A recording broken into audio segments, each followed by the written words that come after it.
Zebco fishing rod. We got no,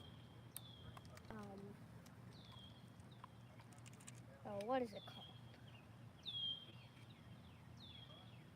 No bobber, because we're going for catfish, and you know how they like to be on the bottom of the pond. But we're gonna put a worm on the hook.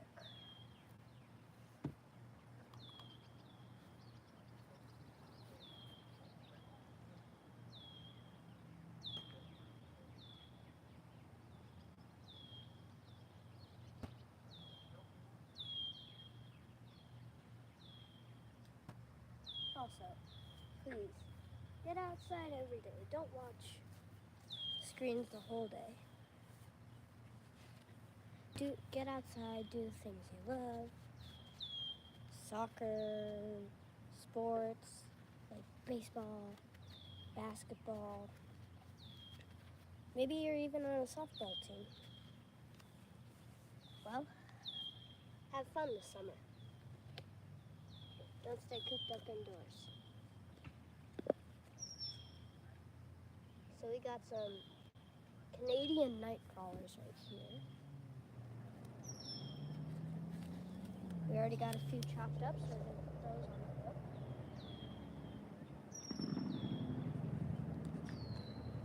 And if you're fishing, please be careful when you put stuff on the hook. Very sharp. I've cut myself before. That's why I'm wearing these gloves.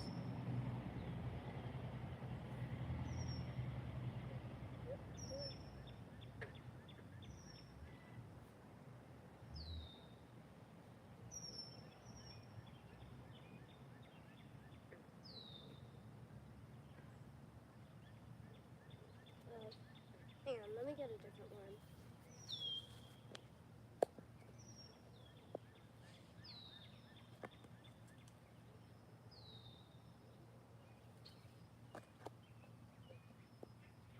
There we go.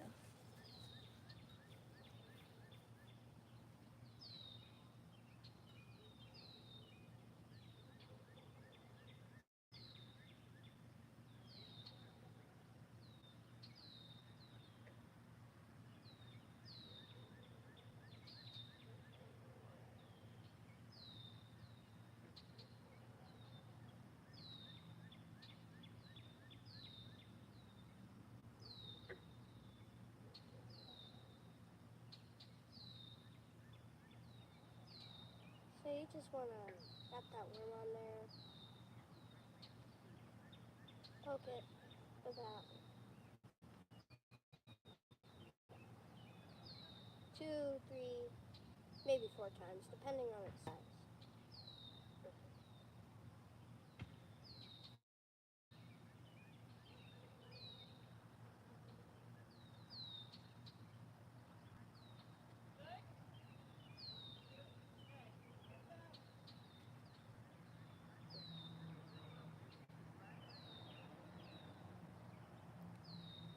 Ugh. Hang on.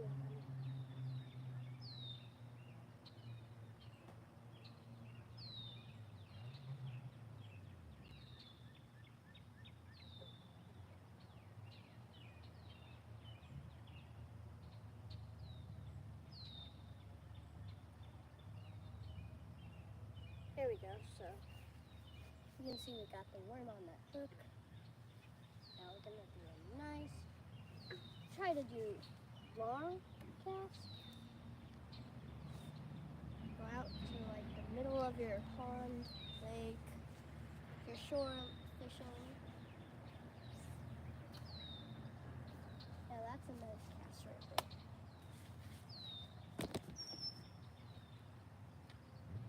Now we're just going to set our pole down here and we'll put the alert mode on. You don't want the sensitivity, the bite sensitivity up too high, because otherwise it will tell you that there's a fish on there and it's not even going to be attached to the hook. So don't keep the sensitivity too high. I would say more in the middle.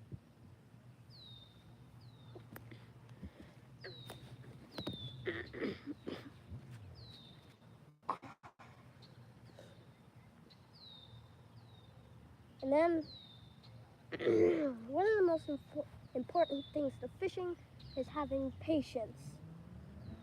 So we're just gonna wait there. Now sometimes it's hard to tell if that's the wind or if it's a fish. If you see the end of your pole turning, it's a fish, no doubt. Now, bluegill are mostly going to be close to the shore, very small bluegill. The only bluegill I caught in this pond were big bluegill, about the size of like that, from head to fin. Okay, now I can't tell if that's a fish. It's just me sitting there. Now, every 10-20 minutes you want to check and make sure they didn't eat your bait. So they didn't eat our bait, so all of our bait, so we're gonna cast again. That wasn't a very good cast. But also, a tip, fish will be in more of the weedy areas, in darker areas. Hang on.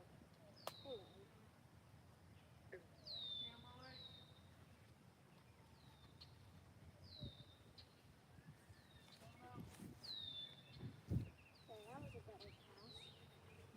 Now you just want to pull it out a bit if you want it to be longer so that it can reach to where you're fishing on the shore.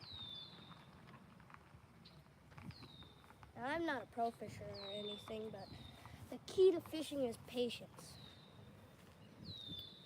Patience and attention.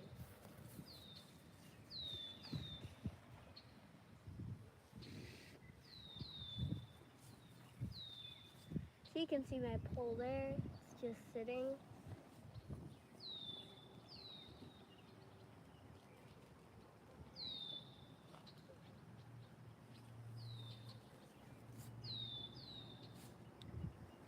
So, gonna check once.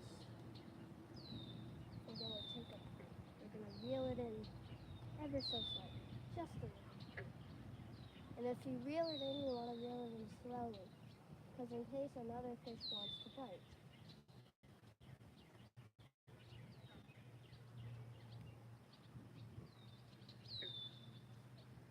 I just saw a fish jump out of the water over there.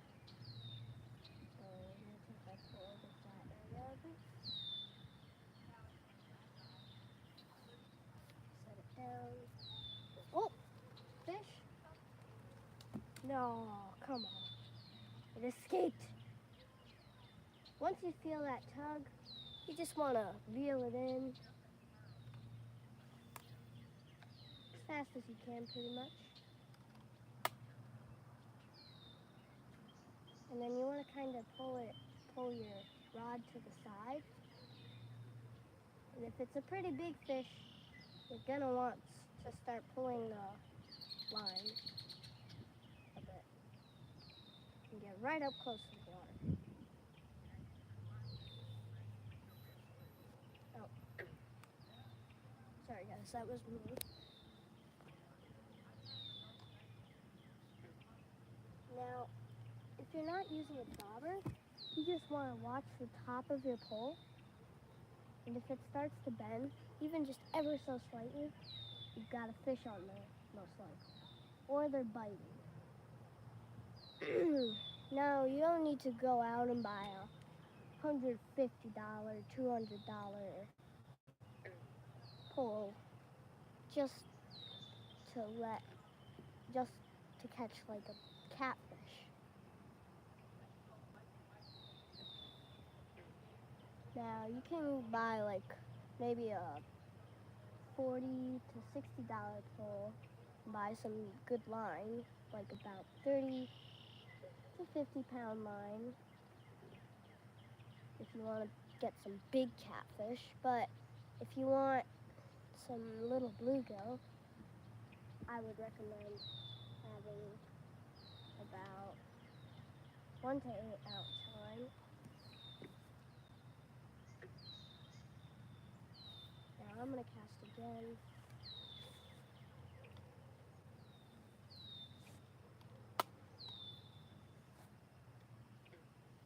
Now that day, if you haven't caught any fish, don't worry. You might be able to catch some the day after or other times.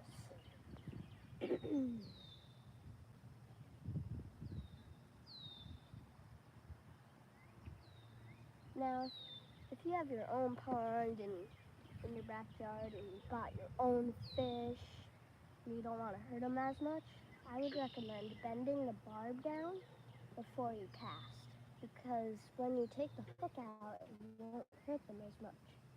Now, this does make it harder to catch fish because it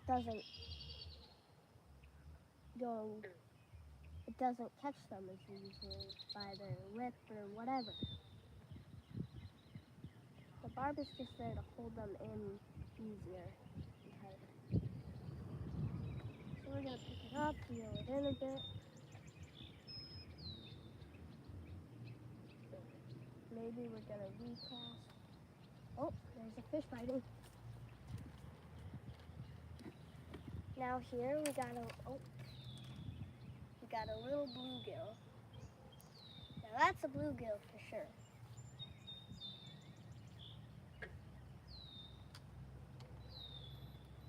I'm gonna get my gloves on so I can touch that fish. Here, I'm gonna move this right there. Now I know you guys can't see it, but I'll hold it up to the camera. Hey there, little fishy. Now, what I see on this fish is he didn't take all of the worm. He just took the bait. So, I'm gonna take a towel and I'm just gonna real nicely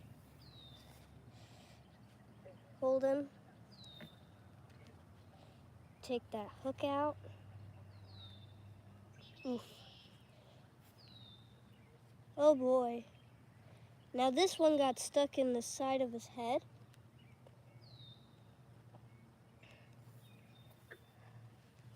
I have no clue how this happened. Ooh, bud, I don't want to hurt your eye.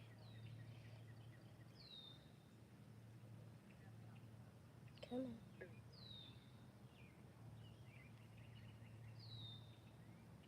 So we're just gonna real nicely take that hook out of his mouth.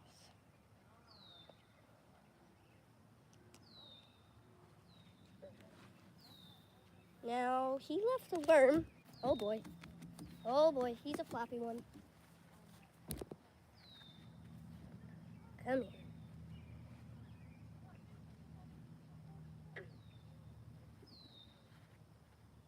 Now I'm gonna release this guy back in. But here's a trick: if you don't have gloves, you can take your hand. You can put their spikes down, so now their spikes can't hurt you. That's a nice little bluegill right there. Small.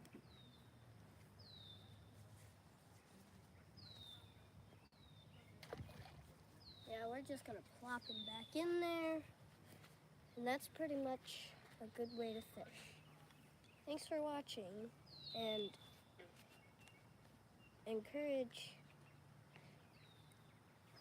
I hope this encouraged more fishing for you or whatever sports.